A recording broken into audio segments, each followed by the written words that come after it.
Salut à tous, c'est Samuel C. On se retrouve pour une nouvelle vidéo d'un top, cette fois-ci, un top de voiture à 25 000 euros environ. 25 000, c'est pas 25 000 exact, c'est 25, on va être entre, allez, plus exactement entre 20 000 et 30 000, on va être dans ces eaux-là, on va être. Et aujourd'hui, on se retrouve pour un petit top, bah voilà, c'est un top de voiture, de voiture folle pour ce prix. Donc n'hésitez pas à vous abonner avant, à vous abonner à mon Insta qui s'affiche à l'écran, SamCW16, très important, SamCW16. Euh, donc c'est parti pour la vidéo. On commence par une voiture de fou, le ML63 AMG. Le ML63 AMG, celui des années 2000, hein, forcément, Alors, je tiens à préciser que les véhicules proposés dans cette vidéo ne sont pas des véhicules archi récents, ça va être des véhicules plutôt anciens des années 2000-2010. Donc ça va être plutôt des voitures anciennes, mais des voitures anciennes qui sont plus que folles. Plus que folles, voilà. Vraiment. Donc le ML63 AMG 1.4x4, voilà, 4 motrices permanentes, hein, voilà. Voilà, 4 motrices permanentes, donc c'est un 4x4. Avec un V8 6 litres 3 de 510 chevaux, ce qui est... Alors 510 chevaux aujourd'hui, ce serait... Le ML c'était l'équivalent du GLE à l'époque. Aujourd'hui, 510 chevaux, on a ça dans le GLC 63 actuel. Donc forcément... Enfin, je parle de l'ancien parce que le nouveau n'est pas encore dispo en 63. Mais voilà. C'est 510 chevaux. Bon, c'est déjà pas mal. Et en plus, ce qui est rigolo avec le ML, c'est que le ML, il cabre. L'accéléré, ça part comme ça. C'est trop rigolo. Mais ouais, c'est trop rigolo à conduire. C'est fun en plus. Malgré que ce soit 4 motrices. Mais après, c'est un SUV. Donc voilà. SUV, c'est pas réellement sportif. Même avec un gros V8 6 litres 3 comme comme le ML63 MG. Alors on peut dire 6 litres 3 ou 6 litres 2, ça dépend comment vous préférez. Moi je préfère dire 6 litres 3, mais après s'il y en a qui préfèrent dire 6 litres 2, les deux sont possibles. Donc on passe sur la deuxième voiture, qui est là. Je suis déjà monté, je voulais filmer en plus. Chez Deloute, ils en avaient une. Ils l'ont toujours en plus, je suis allé pas longtemps, ils l'ont toujours. C'est la Maserati Quattroporte. Alors la Maserati Quattroporte est une voiture qu'on trouve autour des 20 000 euros, entre 20 et 25 000 pour un bon exemplaire. Voilà, ce sont des bonnes voitures. Elle existe en 4 litres 2 et en 4 litres 7. Alors la 4 litres 7 elle est un petit peu plus haut, donc si vous n'avez pas les moyens de prendre la 4 litres 7, prenez la 4 litres 2 parce que les deux sont... Déjà, le moteur est fou. Le moteur est plus que fou. Parce que ce sont des moteurs Ferrari. Et en plus, c'est les moteurs qui ont servi de base pour la F430 et la 458 Italia. Donc, ce sont deux moteurs de fou, trouvables à pas cher. Alors, je tiens à préciser, ces voitures, ce sont des voitures des années 2000, donc, qui ont 15-20 ans. Donc, ce sont des voitures qui... La fiabilité est moyenne, surtout en plus la contreportée, elle est connue pour avoir pas mal de problèmes. Le ML, j'ai pas trop regardé, mais je pense que oui, ça va être à peu près la même chose parce que c'est des voitures des années 2000 et que les années 2000, en général, les voitures, elles sont moyennement fiables, voire pas fiables du tout. Comme une voiture qu'on va détailler dans plusieurs cette vidéo qui vaut à peu près ce prix. Bon, plus dans les 30 000 aujourd'hui, parce qu'elle est en train de monter en cote, mais voilà, voilà, je vais tout vous expliquer. Pour la quattroporte, un truc que j'ai oublié de dire, que je vais préciser, ce sont des voitures qui vont vous coûter une tonne à entretenir, à assurer et tout. Donc ce sont des voitures qui sont pas chères à l'achat, mais qui vont être très chères à l'entretien, à les problèmes, parce que je vous l'ai dit, c'est des voitures qui sont moyennement fiables, donc forcément il y a pas mal de problèmes dessus. Voilà, il y a des problèmes dessus, voilà, ça c'est quasiment toutes les voitures que je vous propose dans ce top. Donc voilà, ce sont des voitures des années 2000, elles ont 15-20 ans, donc c'est normal qu'elles sont plus aussi fiables que quand elles étaient neuves, forcément. Donc voilà, j'ai fermé les rideaux à côté parce qu'il y avait trop de lumière, cette lumière blanche, là, ça commence à me gêner, je pense que oui, ça vous aussi, ça devait vous gêner. Donc je pense que voilà, j'ai fait ça. Donc on passe à une de mes voitures préférées, c'est une BMW. Euh, c'est ma BMW préférée de tous les temps. Pour sa motorisation, j'ai nommé à l'affiche là la M5 E60 V10. Bah, justement, je l'adore pour son V10 de 507 chevaux. C'est une voiture qu'on retrouve aujourd'hui entre 25 et 30 000 euros. Bon, aujourd'hui plus 30 000 parce que. Alors, c'est une voiture qu'il faut acheter tout de suite. Vous savez pourquoi? Parce que la cote. Voilà, la cote elle commence à s'envoler. Et donc, forcément, on commence à retrouver à 35, 40 000 maintenant aujourd'hui. Ça va reprendre la cote parce que la M5, c'est la seule génération qui a existé en V10. C'est la. C'est la. Voilà, c'est une voiture c'est une voiture folle. Folle. Alors, voiture. Alors voilà, fiabilité catastrophique. Voilà, ça c'est entre les coussinets LBL, le Vanos, le groupe d'actionnement de la boîte auto qui est fragile. Voilà, c'est une voiture à problème, mais qui est trop bien. La M5 E60, c'est trop bien. Voilà, la M5 E60, c'est trop bien. C'est une voiture qui est pas fiable, qui coûte cher, mais bon, c'est une voiture qui est trop bien. Qui est trop bien, qui est propulsion. On peut drifter, voilà, on sait pas mal de technologies dedans, entre les sièges chauffants, sièges électriques, elle a pas mal d'options, elle est vraiment bien équipée. Elle a un écran qui est très grand, je trouve, pour une voiture de l'époque. Donc, alors, c'est pas un écran tactile, hein, c'est un écran qui se gère à la molette. C'est voilà, et en plus, voilà, ça donne un côté plus daté, mais c'est une voiture qui est plus que folle.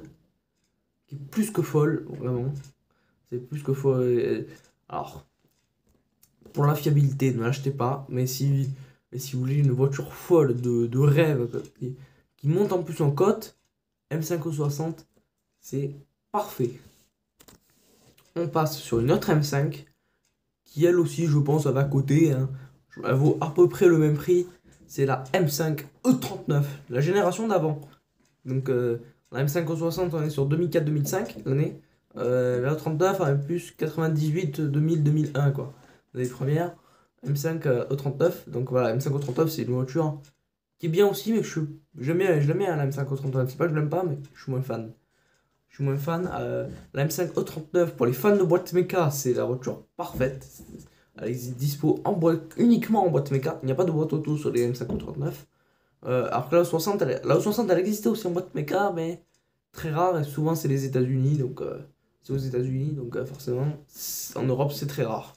Mais la M5 E39, c'était toute boîte mécanique. Il n'y avait pas le choix de la boîte de vitesse. On était sur la M5 E39, donc voiture parfaite pour les boîtes mécaniques. Ça cote pareil, ça va coter, ça va surcoter, voilà, ça va prendre de la valeur, c'est obligatoire. La M5 E39, elle est trop bien, trop bien. Je suis toujours trop bien. Donc, je dis pour la M560, c'est très rare en Europe pour les boîtes mécaniques. C'est les États-Unis. Donc, c'est beaucoup plus rare en Europe, chez nous en Europe. Donc, forcément, on a la boîte mécanique, il n'y en a pas énormément. Voilà, c'est compliqué à trouver. Alors qu'une M539, c'est facile à trouver en boîte mécanique. Elles sont toutes. Donc, voilà. Donc, on passe à la voiture suivante. Encore une BM, je sais, encore une BM. Je vous propose quasiment que des BM. Plus petite, mais une légende qui va prendre de la valeur. Ça, c'est obligatoire. Elle aussi, c'est la M3 E46. La M3 E46 c'est une voiture sortie à la même époque que la M5 E39, donc à 2001, à 2002, 2003. Mais c'est une voiture qui est peut-être datée, oui, mais qui est exceptionnelle, qui est parfaite pour le drift. Boîte mécanique aussi uniquement. Non, il y a des boîtes automatiques sur la. Non, là, je dis bien une bêtise. Il y a eu la boîte automatique sur la E46. C'est surtout la boîte auto que vous allez trouver. Mais c'est une voiture qui est pas trop chère à l'entretien. Parce que c'est qu'un 6 cylindres. Ça consomme pas tellement que ça pour un 6 cylindres. Parce que c'est un 6 cylindres, donc forcément ça consomme moins qu'un V8. Par exemple, sur la M3 92 en V8, là, en V8, elle va consommer beaucoup plus. C'est logique. La nouvelle M3 6 cylindres, voilà, la nouvelle M3 6 cylindres, elles sont bien, moi je les aime bien. Mais si vous voulez la meilleure M3 de son temps, depuis qu'elle existe, pour moi c'est la E46 que vous devez prendre. Ça cote dans les 30 000, mais c'est une voiture qui est juste exceptionnelle. Donc M346, oui. Alors cette fois, c'est une Audi, ce n'est pas une BM, c'est une Audi en V10. C'est la RS6 V10. C6 de son code génération, c'est la génération C6. Aujourd'hui, à la génération C8, on a deux générations en écart, mais bon, d'écart à un nouvel. Mais bon, après, l'avantage de cette RS6 V10, c'est que t'as quasiment pas besoin de faire une ligne. Elle hurle déjà la voiture, hein, elle hurle. Donc déjà, au moins, t'as pas ça à faire. Alors que la RS6 actuelle, alors, mettre 200 000 euros. Alors oui, la voiture elle est exceptionnelle, elle a les écrans partout, les cockpits partout, le virtual cockpit Audi, voilà, elle est suréquipée. Ce qui n'est pas trop le cas de la RS6 V10. La RS6 V10, il y a quand même des trucs dedans, mais c'est plus 2008-2009, parce que c'est l'année où elle est sortie. Donc c'est plus, voilà, c'est une voiture des années 2000 encore une fois, donc c'est une voiture qui est plus datée, voilà, mais au moins, il n'y a pas de downsizing dessus. Je vous ferai une vidéo sur le downsizing. La vidéo de downsizing elle sortira plus tard, hein. Je vais pas la faire tout de suite. Voilà. Pour l'instant, je vous fais ça. Déjà, je vous ai sorti la vidéo du, euh, du Hornet, Dodge Hornet. N'hésitez pas à aller la voir. Elle est déjà en ligne. N'hésitez pas à aller la voir. Donc, c'est une voiture que je sur des tests parce que c'est juste une voiture rebadgée. Bref, on va pas passer 2 heures dessus. J'en ai un peu parlé dans la vidéo. Donc je repars sur la RS6 V10, la RS6 V10 qui est la plus rare en berline. Parce en berline par contre elle est plus chère. Une RS6 V10 cote dans les 30 000 euros aussi. 25 000 c'est un peu short. Ça va être surtout des voitures bien assez kilométrées ou aucune option. Alors qu'au moins, voilà, enfin, alors que c'est plus dans les 30 000. C'est en train de coter, ce qui fait que la V10 berline, vu que c'était la dernière qui existe en berline, on peut dépasser les 40 000. Donc en break, ça fait un excellent daily. Ça fait un daily très performant en plus. Parce qu'on a 580 chevaux. Combien? 580 chevaux, c'est énorme. C'est la voiture la plus puissante du top. La plus puissante de ce top. Alors, c'est pas une voiture qui est pas fiable, c'est une voiture qui est moyennement fiable. Il y a pas, c'est une voiture des années 2000 encore une fois, donc voilà, c'est une voiture qui est moyennement fiable. Après, c'est une voiture qui est exceptionnelle, elle a un intérieur exceptionnel. Euh, voilà, l'écran, voilà, l'écran, elle a pas mal d'équipements, siège électrique, machin, chauffant, ventilé, je crois aussi. Chauffant, ça c'est sûr, ventilé, je sais pas trop, mais c'est sûr que chauffant, oui, ça y est, c'est sûr. Euh, Par contre, pour le moteur, ce n'est pas un V10 Audi qu'il y a dedans. Enfin, si c'est un c'est le V10 de la Gallardo. En fait, c'est la Gallardo qui a le V10 de la R8, donc vous avez un moteur d'Audi R8 dans une RS6, ce qui est exceptionnel. Surtout qu'en plus, la R8, elle est moins puissante. Et en plus, la R8, elle va coter dans les 80 000 euros. Une R8 1. La Gallardo, à peu près pareil aussi. Ce qui fait que, voilà, c'est une voiture qui est. Vous avez un V10 d'une supercar dans un break familial, quoi. Un break familial pratique et utilisable au quotidien, quoi. C'est juste pas mal. Vous avez du coffre, vous pouvez partir à 5 dedans sans aucun problème. Il y a de la place à l'arrière et tout. C'est une voiture qui est juste exceptionnelle. Après, en trouver un bon exemplaire, à acheter, alors, c'est mon avis, il faut faire un rapport d'historique. Mais après, pour vérifier ça, mais je vous les conseille de les acheter en Allemagne, ces voitures. Parce que en France, déjà, elles vont être beaucoup plus chères. Elles vont pas être forcément en meilleur état, voire en moins bon état. Et forcément, bah, ça coûte moins cher de les acheter en Allemagne. Après, là où je parle de l'historique, c'est parce qu'en Allemagne, ils ont le droit de trafiquer les compteurs kilométriques. Donc forcément, il faut vérifier la voiture sur car vertical. Ce n'est pas Spunzo, hein, c'est juste un petit conseil, mais c'est pas Spunzo. Après, c'est 30 euros le rapport, hein. Donc là, vous direz que juste vous prenez une plaque, machin, ça vous coûte déjà 30 euros sur une voiture. Donc c'est un peu cher, mais bon. Donc, mais après, ces voitures-là, si vous voulez vraiment les avoir dans le meilleur état possible, au moins cher possible. Prenez-les en Allemagne, ça vous compliquera moins la vie. Donc, une Mercedes AMG cette fois, avec le moteur du ML comme je vous ai parlé au début de la vidéo, mais là c'est une légende là qu'il faut acheter tout de suite aussi. Je sais, je vous les conseille toutes, mais bon, c'est pas grave. Je vous les conseille toutes, mais bon, ouais, c'est pas mal. Hein. C'est la C63 AMG W204. C63 AMG W204, c'est le best, la meilleure C63 qui a jamais existé au monde. Qui est sorti pour les premières phases en 2008, après jusqu'en 2010-2012. Donc prenez n'importe quelle phase, c'est que ce soit phase 1 ou phase 2, ce sont des voitures juste exceptionnelles. Le moteur c'est le fameux 6 litres 2 ou 6 litres 3 de chez AMG, ce qui est un moteur juste exceptionnel, parce que c'est un moteur légendaire qui déjà n'existe plus depuis 10 ans minimum. Voilà, donc c'est un moteur... Après, on peut trouver beaucoup de modèles avec ce moteur-là. Donc on peut trouver la CLS 63 AMG, on peut retrouver la SL 63 AMG, le GL 63 AMG aussi. Donc voilà, il y a beaucoup de modèles avec ce moteur. Mais que ce soit C63, E63, S63, voilà, malgré que ce soit malgré monté sur plusieurs modèles, c'est juste des voitures exceptionnelles. Donc là, c'est 63, bien sûr que oui. Et c'est beaucoup mieux que la C63 qui s'affiche là, que la C63 W206, qui est de génération après la W204. Alors la W204, c'est voilà, vous la connaissez toutes. Après, il y a la W205 qui est passée au biturbo. Et aujourd'hui, un W206 qui est déjà passé à l'hybride et qui est passé aux 4 cylindres. C'est-à-dire que c'est une voiture nulle. Voilà, c'est une voiture nulle.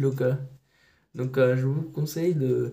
en fait, même moi, si j'avais plus de 100 000 euros à mettre dans une Mercedes C63, je les mets soit dans une W205 qui reste en V8, donc qui est encore, entre guillemets, acceptable, pour moi en tout cas, ou dans une W204 6 litres 3. Mais sinon, la nouvelle C63, à fuir. Pareil, comme le Dodge, la rebadgé. Comment il s'appelle déjà? Le Hornet, voilà. Comme le Hornet. Déjà, le Hornet, il a fuir, C63 4 cylindres 2023 aussi. Dans ce prix-là, on peut également rouler en Porsche. Et oui, il était temps que j'en parle. On peut acheter pour entre 25 et 35 000 euros une Porsche 911 996. Alors, c'est une Porsche qui est mal aimée, qui n'a pas connu une belle carrière, mais qui s'est déjà bien vendu, hein, voilà, n'exagérons pas. Mais en fait, c'est pour les phares qui sont pas ronds sur les 996. Ce qui devrait être le cas de toutes les 911. Désolé pour le bruit de claquement des volets, mais voilà. Voilà, Porsche 996, pareil, excellente voiture, flat 6, voiture qui est fiable, donc ça va. Attention quand même à l'IMS, ce qui est le cas de Laurent Schmitt sur sa 4S, qu'il a payé, je crois, que près de 15 000 euros pour changer le moteur. Donc, c'est une voiture qui est bien, mais il faut surveiller. Et pareil, prenez-les en Allemagne. Ne vous embêtez pas à chercher un exemplaire en France parce que vous allez plus la payer dans les 40 000 pour un exemplaire qui vaut 30 000 en Allemagne. Et ce serait dommage de payer peut-être 5 à 10 000 euros plus cher juste pour l'avoir en France, quoi. Donc, ces voitures sont bien, mais en Allemagne, vous allez les trouver moins cher. Pareil, rapport d'historique pour vérifier le compteur kilométrique, mais sinon, ce sont des voitures juste géniales, que ce soit en S, en 4S. Alors, la turbo, c'est mission impossible. 996 turbo, on va être à tellement prix de la cote, on va être dans les 80 voire 100 000 euros, je crois, pour un bon exemplaire. Donc, allez, se faire plaisir avec une S, une 4S, 35 000, ça va. Ouais, la turbo, c'est qu'une minorité de gens qui peuvent se payer une 996 turbo. Ça vaut 100 000 euros. Surtout que les gens ont en majorité pu se diriger sur les nouvelles 911 parce qu'elle vaut le prix d'une 911 Carrera à peu près, de base à peu près. Donc c'est. Parce qu'une Carrera de base vaut à peu près 100 000 euros. Et la 996 turbo vaut 100 000 euros elle aussi. Et les gens aujourd'hui vont plus préférer avoir une voiture plus récente qu'avoir une voiture qui a déjà 20 ans. Parce que la Rien que celle de Laurent Schmitt, elle est de 2003, donc ça fait déjà 20 ans. Donc voilà, c'est forcément. Voilà, c'est compliqué, c'est ça à 20 ans. Donc moi, la cote, elle monte en cote parce que c'est une voiture mal aimée. Et comme à peu près toutes les voitures mal aimées, elles prennent de la cote. Comme la Vantime par exemple, qui est déjà à 15 000 pour un bon exemplaire. Plus de 10 000 euros. Donc voilà, c'est une voiture qui est voilà. La 996, oui.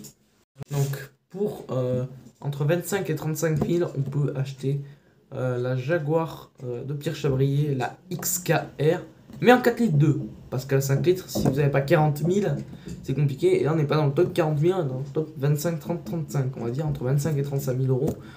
Donc voilà, c'est des voitures. C'est une voiture qui est bien, mais elle est mieux la 5 litres, bien sûr, mais la 5 litres, elle vaut plus cher. Parce que c'est la phase 2, elle est plus récente et tout. Donc là, non-stop, entre 25 et, entre 20 et 25, entre 25 et 35 000 euros, je vous conseille la 4 litres 2, la 4 litres 2 de 416 chevaux. Alors, enfin, je vous la conseille pas trop forcément si vous aimez les chevaux, parce que 416 chevaux, bon, c'est déjà pas mal, mais c'est pas énorme, 416 chevaux non plus, c'est sûr que ça vaut pas, c'est pas comme une M5 Euro 60. La M5 Euro 60, ça vaut 500, c'est 507 chevaux, ça vaut à peu près le même prix. Donc, si vous voulez des chevaux, partez plus peut-être sur de la M5 60, sur de la RS6 V10. Mais si vous voulez un coupé qui a juste un look magnifique, avec un intérieur magnifique selon les versions et les options de la voiture, je vous conseille la XKR. Alors la XKR, le R veut dire racing, mais ce n'est pas vraiment une voiture de sport, c'est un GT. Voilà. C'est une GT Sporting Plus, c'est-à-dire une voiture qui a du confort dans de la perf, donc il faut qu'elle soit confortable. Donc ils n'ont pas mis le fun à la priorité, donc c'est-à-dire que ce n'est pas une voiture archi fun. C'est loin de là, c'est pas le but, mais c'est une voiture qui est donc pour les chevaux, je la conseille pas trop parce qu'il n'y a pas énormément de chevaux. 416, c'est déjà suffisant, mais c'est pas non plus, c'est pas affolant. Ou, mais si, donc prenez plus une M5 60 RS6 V10. Mais si vous voulez une voiture magnifique, très rare, qu'on voit quasiment jamais, parce qu'en France, on voit plus, euh, on voit plus des 3008 quoi en France, des 3008, on voit beaucoup plus par exemple de 3008 ou de Dacia en France voilà, que de Jaguar XKR, quoi. J'en ai spoté une ou deux, j'en ai spoté. Deux, j'en ai spoté, donc allez voir sur mon Insta pour aller voir mes posts des voitures, parce que je spot des voitures aussi sur les réseaux. Mais du coup, voilà, alors, si vous voulez des chevaux, pas l'XKR, si vous voulez un look et un intérieur magnifique, et en plus pas mal de technologie, puisqu'il y a un écran tactile et tout, allez-y. Voilà, c'est une voiture qui est fiable en plus. Donc voilà, c'est une voiture fiable. C'est une des rares voitures fiables de ce top. Mais au moins, la Jaguar XKR, elle est trop bien. Donc une voiture pour 20 000 euros. Là, c'est plus dans les 20-25. Une voiture qui est pas trop chère. Alors, c'est une voiture qui est enfin, pas trop chère à l'achat, mais qui est très chère à tout ce qui est carte grise, assurance, entretien. Ça, c'est toutes les voitures, que ce soit XKR, M5, M3, c'est toutes les voitures du top. Toutes les voitures du top, c'est ça. Donc voilà. Toutes les voitures du top, c'est ça. Donc là, c'est une voiture qui est pas très chère à l'achat, mais c'est la Mercedes S600 W220. Alors, rien de sportif, mais on a le plaisir du luxe de Mercedes. C'est une voiture qui est vraiment très classe. Alors, qui a très mal vieilli aussi, parce que la voiture, elle a une bonne vingtaine d'années, elle aussi, aujourd'hui. Mais c'est une voiture qui est folle. Folle dans le sens où c'est une belle voiture de luxe. Avec, bon, dedans, il y a un écran minuscule qui se gère avec des boutons. Mais sinon, c'est une voiture qui est bien finie. Par contre, est-ce qu'on en parle de la fiabilité? La fiabilité est à la limite d'être catastrophique. À la limite d'être catastrophique. Donc ouais, on est à la limite, hein. Mais c'est une voiture qui est pas fiable, mais c'est trop bien. V12, Alors, V12, la 600. Alors, peut-être qu'elle va décoter, peut-être qu'on va la trouver peut-être à moins de 20 000 même. Mais je pense qu'en bon état, ça vaut au moins 20 000. En bon état, bien optionné. Donc, en Allemagne, encore une fois. Euh, et sinon, c'est une voiture qui est pas mal, mais attention au budget d'entretien, essence, entretien, assurance, parce que ça peut aller vite, hein, ça peut vite monter. On a plus de 30 chevaux fiscaux, il me semble, hein, je vous l'affiche le chiffre exact ici, donc voilà, c'est une voiture qui est très chère à l'achat, à la fiabilité, parce que la fiabilité on est à la limite d'être catastrophique, voilà quoi. Donc, voiture qui est bien, mais je vous la conseille, c'est dans le sens si vous voulez une belle voiture de luxe, mais si vous voulez de la sportivité, c'est non. Donc on trouve aussi sa concurrente à la classe S, c'est la BMW 760i ou 760Li. Li c'est la limousine. Alors la limousine, j'en ai filmé une, il n'y en a qu'une en France, c'est celle que j'ai filmée. Je vous invite, n'hésitez pas à aller voir la vidéo, mais elle est sur ma chaîne, mais je suis déjà monté dedans et tout. Là c'est la série, si vous voulez la 760Li, achetez-la en Allemagne, c'est obligatoire, il n'y en a aucune en France. Même si vous tapez 760 Li à vendre, même sur le bon coin, vous allez en trouver aucune. Ou le peu qu'il y a, ce sont des modèles importés qui vont être vendus, voilà, comme ça. Mais, donc si vous en voulez une, achetez-la en Allemagne. Si vous en voulez une en France, prenez la normale. De toute façon, la normale, elle devrait suffire, je pense. Parce que peut-être pas besoin de la limousine. Si vous voulez de la limousine, c'est une grosse voiture, mais là, on a plus de 5 mètres. Dedans, t'es trop bien, là, c'est chauffant, électrique et tout, voilà, tout prêt.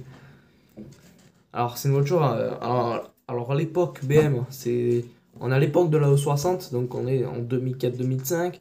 On est à l'époque du designer Chris Bangle, donc si vous aimez pas le style Chris Bangle, n'achetez pas cette voiture, ouais. Mais si le design Chris Bangle, de Chris Bangle de l'époque, ça vous dérange pas trop, ou que vous aimez bien, justement, n'hésitez pas à prendre une BM de Chris Bangle, surtout qu'en plus, moi je les trouve bien dessinés. Après, il y a la malle de la série 7 à l'arrière que pas mal de gens n'aiment pas, mais je peux comprendre que voilà, ça peut plaire à des gens. En plus, c'est une voiture qui paraît coûte à moins de 20 000, donc, ou à plus de 20 000, mais vraiment pour des états exceptionnels, voire quasi neuves, pas beaucoup kilométrés, parce que je pense qu'à 20 000, si vous en avez une, ça va être genre 90 000 à 100 000 km, tout pile, tout rond. Voilà, c'est une voiture c'est une voiture qui va être très peu kilométrée à ce prix, donc qui va être en bon état. Pareil, si vous voulez, je vous les conseille de les acheter en Allemagne parce que, alors, on en trouve à moins de 20 000, mais si on en trouve à moins de 20 000 en France, elles seront clairement en beaucoup moins bon état que les modèles qui seront à vendre en Allemagne. Allez, la dernière concurrente, Audi A8 W12. L'Audi A8 W12, 450 chevaux, sur la génération D3, pas la D4. La D4 elle est encore mieux, mais la D4, 40 000 euros, la D4. La D4 c'est celle-là. Aujourd'hui, là, je vous parle de la D3, parce qu'on est dans le top à 25 000 euros. Donc, c'est l'Audi A8 D3. Donc, c'est la génération pareil 2005-2008. Voilà, c'est l'époque RS6 V10. Donc, on est dans cette époque-là. Donc, 2005-2008. C'est une voiture. Alors, après, on peut la trouver en S8 aussi. Mais la S8, je suis pas très fan parce qu'elle a le concept voiture un peu plus sportive dans une voiture de luxe. C'est bon. Si vous l'aimez bien, pourquoi pas. C'est une excellente voiture. En plus, elle a le V10 de la Gallardo comme la RS6. Le V10 de la R8, hein, c'est pareil. Voiture très chère à l'entretien et tout. Ça, c'est toutes les voitures du top. Je ne vais pas le répéter 500 000 fois. Mais voilà, c'est des voitures qui sont chères. Pas chères à l'achat, mais très chères à l'entretien, assurance. En fiabilité aussi, c'est des voitures qui sont moyennement fiables. Donc voilà. Donc la S8 en W12, elle sort 450 chevaux. Non. Ça parce que là, la lumière elle se tourne vers moi. Hop. En plus, ça va être comme ça, décalé, voilà, pour que je puisse mieux me voir. Voilà. Donc, je disais la W12, 450 chevaux, 100 j'en étais à la 8W12. Allez, il va m'arriver que des trucs dans ce tournage.